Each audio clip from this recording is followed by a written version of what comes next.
আসসালামু আলাইকুম। চট্টগ্রামে কিশোরীকে ধর্ষণ চেষ্টায় অভিযোগ, যুবক গ্রেপ্তার। বিস্তারিত জানতে সম্পূর্ণ ভিডিওটি মনোযোগ সহকারে দেখুন, কেননা এখন ধর্ষণ বেড়ে গেছে পুরো বাংলাদেশেই। আইন শৃঙ্খলা একবারই হাতের নাগালের বাইরে।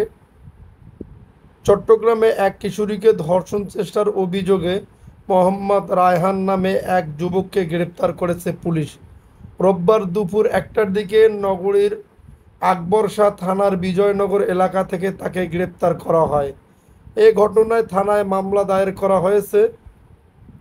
পুলিশ জানায়, স্থানীয় এক কিশোরীকে প্রলোভন দেখিয়ে আকবর শাহ থানার বিজয়নগর এলাকার পাহাড়ি ডিলায় নিয়ে পাশবিক নির্যাতনের চেষ্টা করে রায়হান। এ সময় স্থানীয়রা কিশোরীর বাবাকে খবর দেন।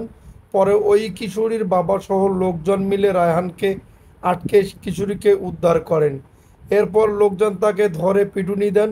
পরে ঘটনাস্থলে থেকে 999 নম্বরে ফোন করে 999-এ ফোন করে পুলিশ গিয়ে আহত অবস্থায় রায়হানকে উদ্ধার করে চট্টগ্রাম মেডিকেল কলেজ হাসপাতালে ভর্তি করে। আকবর শাহ থানার এসআই মোহাম্মদ ফয়সাল যুগান্তরকে জানান, ভিকটিম কিশোরী পরিবারের পক্ষ থেকে রায়হানকে একমাত্র আসামি করে থানায় মামলা দায়ের করা হয়েছে। ঘটনাটি তদন্ত করে দেখা হচ্ছে।